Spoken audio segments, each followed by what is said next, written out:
retrouve l'enfant dans le temple.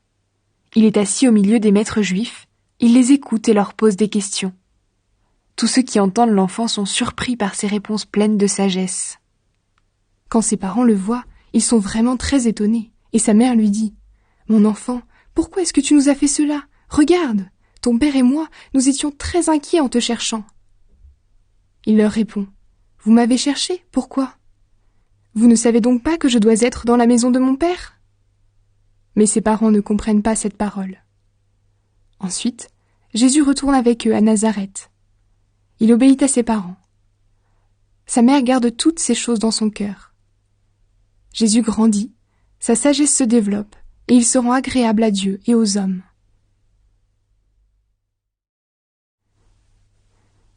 Jean lance un appel à changer de vie. Maintenant, Tibère est empereur depuis 15 ans. Ponce Pilate est préfet de Judée. Hérode Antipas gouverne la Galilée. Philippe, le frère d'Hérode Antipas, gouverne l'Ithurée et la Traconite. Lysanias gouverne l'Abilène. Anne et Caïphe sont grands prêtres. À ce moment-là, dans le désert, Dieu adresse sa parole à Jean, le fils de Zacharie. Et Jean va dans toute la région du Jourdain. Il lance cet appel. « Faites-vous baptiser pour montrer que vous voulez changer votre vie, et Dieu pardonnera vos péchés. » En effet, dans le livre du prophète Ésaïe, on lit « Quelqu'un crie dans le désert, préparez la route du Seigneur. Faites-lui des chemins bien droits. On remplira tous les ravins, on aplatira toutes les montagnes et toutes les collines. Les tournants de la route deviendront droits. On remettra les mauvais chemins en bon état, et tous verront que Dieu veut les sauver. » Des foules viennent pour que Jean les baptise. Jean leur dit « Espèce de vipères, la colère de Dieu va venir, et vous croyez que vous pouvez l'éviter ? Qui vous a dit cela ? Faites donc de bonnes actions pour montrer que vous avez changé votre vie. Ne vous mettez pas à penser, notre ancêtre c'est Abraham. Oui, je vous le dis, vous voyez ces pierres ici. Eh bien, Dieu peut les changer pour en faire des enfants d'Abraham. Déjà la hache est prête à attaquer les racines des arbres. Tous les arbres qui ne produisent pas de bons fruits, on va les couper et les jeter dans le feu. » Alors les foules demandent à Jean « Qu'est-ce qu'il faut faire ?» Il leur répond « Celui qui a 2 vêtements doit en donner un à celui qui n'en a pas. Celui qui a de la nourriture doit en donner à celui qui n'en a pas. » Des employés des impôts viennent aussi pour que Jean les baptise. Ils demandent à Jean « Maître, qu'est-ce qu'il faut faire ?» Jean leur répond « Vous savez ce qu'on doit payer pour l'impôt, ne demandez pas plus. » Des militaires demandent à Jean « Et nous, qu'est-ce que nous devons faire ?» Il leur dit « Ne prenez d'argent à personne, ni par la force, ni par le mensonge. Contentez-vous de votre salaire. » Jean annonce celui qui vient. Le peuple attend ce qui va arriver, et tous se demandent en eux-mêmes « Jean est peut-être le Messie ?» Alors Jean leur répond à tous « Moi, je vous baptise avec de l'eau, mais il vient celui qui est plus puissant que moi. Je ne suis pas digne de lui enlever ses sandales. Lui, il vous baptisera avec le feu de l'Esprit Saint. Dans la cour, il tient son vent dans les mains pour séparer le grain de la paille. Il va ranger son grain dans le grenier, mais la paille, il va la brûler dans le feu qui ne s'éteint pas. » Jean donne au peuple beaucoup d'autres conseils, et ainsi il lui annonce la bonne nouvelle. Hérode Antipas met Jean en prison. Le gouverneur Hérode a pris Hérodiade, la femme de son frère. Il a fait encore beaucoup d'autres mauvaises actions. À cause de tout cela, Jean fait des reproches à Hérode. Alors Hérode fait une mauvaise action de plus, il met Jean en prison. Le baptême de Jésus. Quand tout le peuple est baptisé, Jésus aussi est baptisé. Au moment où il prie, le ciel s'ouvre et l'Esprit Saint descend sur lui sous la forme d'une colombe.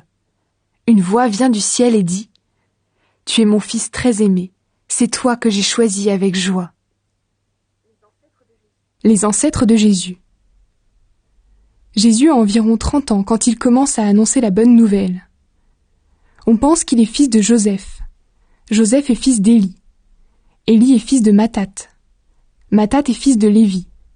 Lévi est fils de Melchi. Melki est fils de Janaï. Janaï est fils de Joseph. Joseph est fils de Matthathias. Matthathias est fils d'Amos. Amos est fils de Naoum. Naoum est fils d'Esli. Esli est fils de Nagai. Nagai est fils de Mahat. Mahat est fils de Matthathias. Matthathias est fils de Séméine. Séméine est fils de Yosek. Yosek est fils de Yoda. Yoda est fils de Yohanan. Yohanan est fils de Réza. Réza est fils de Zorobabel. Zorobabel est fils de Shealtiel. Shealtiel est fils de Néri. Néri est fils de Melki. Melki est fils d'Adi. Adi est fils de Kosam. Kosam est fils d'Elmadam. Elmadam est fils d'Er. Er est fils de Yeshua. Yeshua est fils d'Eliezer. Eliezer est fils de Yorim. Yorim est fils de Mathat. Mathat est fils de Lévi. Lévi est fils de Siméon. Siméon est fils de Juda. Juda est fils de Joseph. Joseph est fils de Yonam. Yonam est fils d'Eliakim.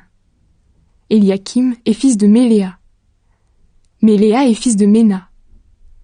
Ména est fils de Mathatha. Mathatha est fils de Nathan. Nathan est fils de David. David est fils de Jessé. Jessé est fils d'Obed. Obed est fils de Boz. Boz est fils de Sala. Sala est fils de Nachon. Nachon est fils d'Aminadab. Aminadab est fils d'Admin. Admin est fils d'Arni. Arni est fils de Esron. Esron est fils de Pérès. Pérès est fils de Juda. Juda est fils de Jacob. Jacob est fils d'Isaac. Isaac est fils d'Abraham. Abraham est fils de Téra. Téra est fils de Nahor. Nahor est fils de Séroug. Séroug est fils de Réou. Réou est fils de Péleg. Péleg est fils d'Héber. Héber est fils de Shéla. Shéla est fils de Kénan. Kénan est fils d'Arpaxad. Arpaxad est fils de Sem. Sem est fils de Noé. Noé est fils de Lémec. Lémec est fils de Mathusalem. Mathusalem est fils d'Énoch. Énoch est fils de Yéred. Yéred est fils de Malaléel. Malaléel est fils de Kénan. Kénan est fils d'Énos. Énos est fils de Seth. Seth est fils d'Adam. Adam est fils de Dieu.